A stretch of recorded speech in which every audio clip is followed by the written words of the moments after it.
प्रदेश के सभी नौजवान साथियों, हमारे प्रिय राजीव गांधी जी के जन्म दिन के इस अवसर पर मैं आपको स्वर्गीय राजीव गांधी जी के बारे में कुछ बताना चाहता हूँ। नौजवानों को राजीव जी के बारे में कम जानकारी है। मैंने भी 7वीं लोकसभा में एक युवा सांसद के रूप में प्रवेश किया था। राजीव गांधी जी ने वोट देने की उम्र 21 वर्ष से घटाकर 18 वर्ष की थी। वह युवकों और नौजवानों को नई तकनीकी की जानकारी देने के पक्ष में रहते थे।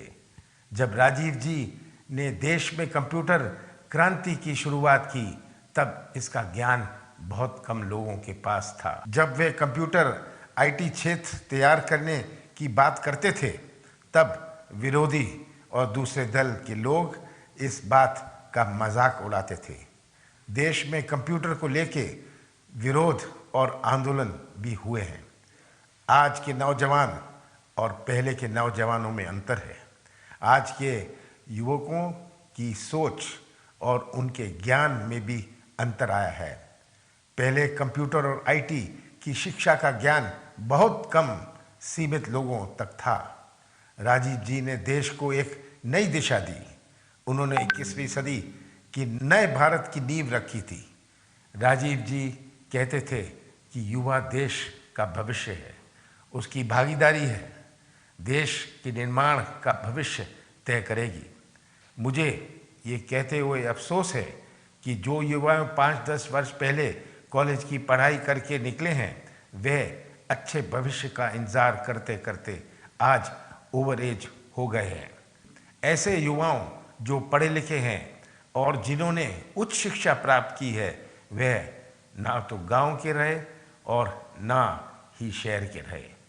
आज जब आप इस बात का एहसास करने में सक्षम हैं कि पिछले 15 वर्षों में हमारा मध्य प्रदेश बहुत पीछे रह गया, नौकरी और रोजगार को लेके तो कोई ही सोच और ना कोई योजना आपके लिए बन पाई। इससे नौजवानों में हताशा और निराशा का माहौल है। केवल मीडिया में ऐलान करने से नौजवानों को रोजगार नहीं मिलेगा। नौकरियां लगातार कम होती जा रही हैं। व्यवसाय के लिए रुपयों की व्यवस्था करना एक बड़ी समस्या है। आज का नौजवान इंटरनेट के युग का नौजवान है।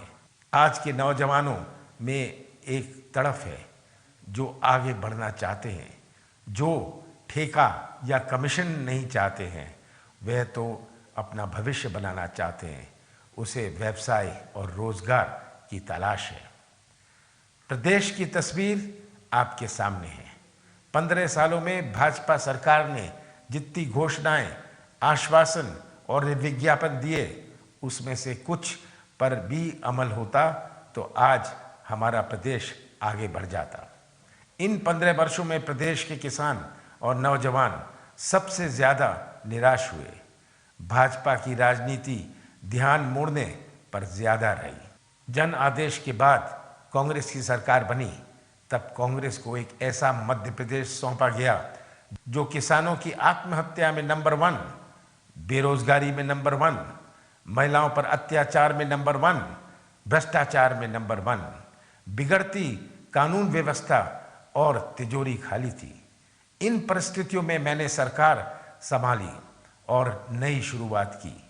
मुझे और मेरी सरकार को 5 वर्ष काम करने का जन आदेश मिला था, लेकिन मुझे 15 महीने ही मिले। इस 15 महीनों में से 3 महीने लोकसभा चुनाव और राजनीतिक उथल पुथल में ही निकल गए। 12 महीने में मैंने प्रशासन में एक नई सोच, नई दिशा और कार्यप्रणाली की शुरुआत की। मैंने नौजवानों के भविष्य को लेकर अपने संकल्प सामने रखे। इन 5 वर्षों में मेरा प्रयास पूरा प्रदेश की तस्वीर बदलने का होता। सरकारी नौकरी में अवसर और मौके बहुत सीमित हैं। मैंने निजी क्षेत्र में नई नौकरियां पैदा करने की योजना बनाई। विश्वास के बिना कोई निवेश नहीं आता है। निवेश तभी आता है जब प्रदेश पर विश्वास होता है।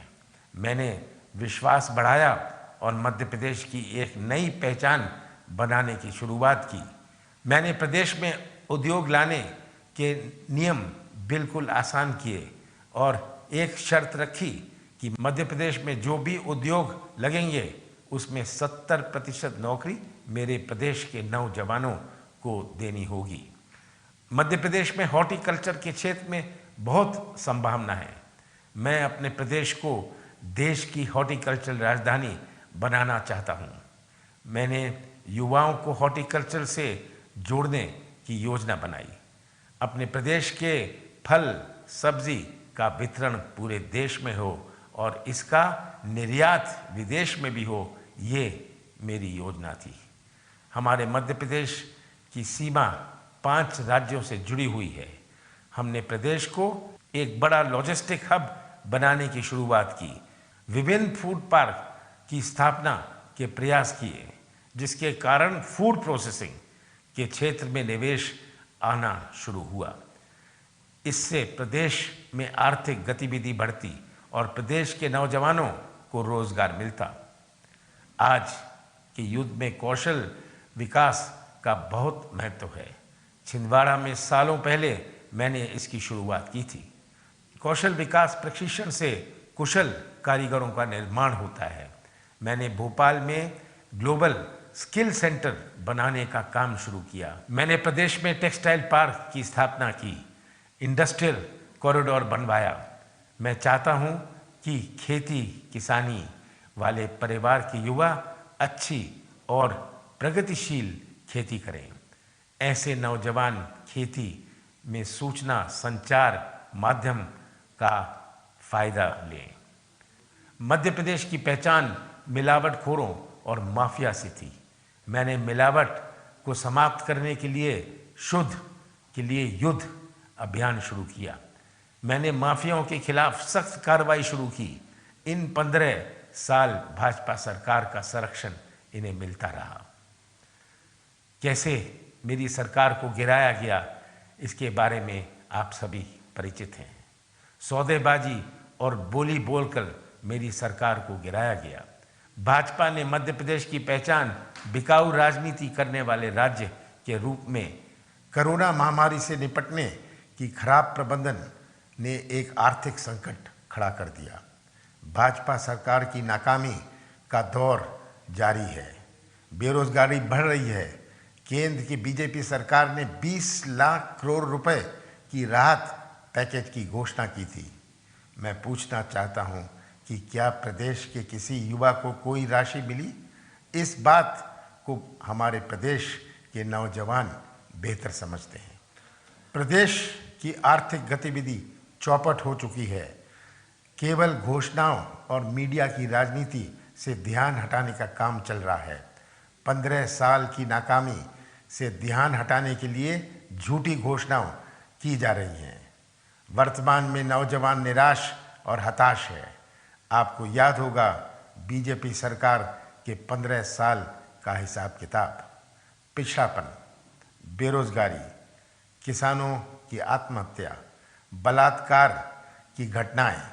मैं समझता हूं प्रदेश का कोई भी नागरिक इन कठिन 15 वर्षों को कभी नहीं भूल सकता है। इन 15 वर्षों में सबसे बड़ा नुकसान तो उन नौजवानों को हुआ जो सरकारी नौकरी पाने के लिए व्यापम की परीक्षा देते थे। रात दिन पढ़ाई करके परीक्षा देने वाले नौजवानों को इस बात का पता ही नहीं चलता था कि उनके हिस्से की नौकरी पहले ही बिक चुकी है। मैंने व्यापम खत्म करके एक ऐसा सिस्टम बनाया जो पारदर्शी हो और जो मेहनत करने वाले नौजवानों की प्रतिभा के साथ न्याय करता हो। प्रदेश की तस्वीर आपके सामने है। 15 वर्ष भाजपा की सरकार और 15 महीने कांग्रेस की सरकार। इस तस्वीर को समझना और पहचानना भविष्य के लिए आवश्यक है। आपका परिवार आपकी ताकत है। आपको भी अपना हौसला बनाए रखना होगा। आपको एक लड़ाई और लड़ना है। बाबा साहब भीमराव अंबेडकर के बनाए गए संविधान की रक्षा आपको करना है। बाबा साहब ने देश को एक मजबूत लोकतांत्रिक ढांचा भारत के संविधान के रूप में दिया था, आज उस लोकतंत्र पर संकट बढ़ गया है।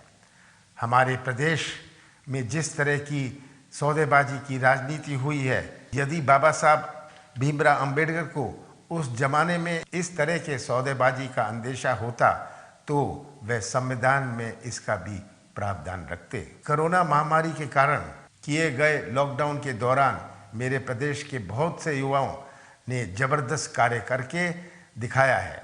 नौजवानों ने अपने शहर और कस्बों के एक ज़रूरतमंद नागरिकों की सेवा की है।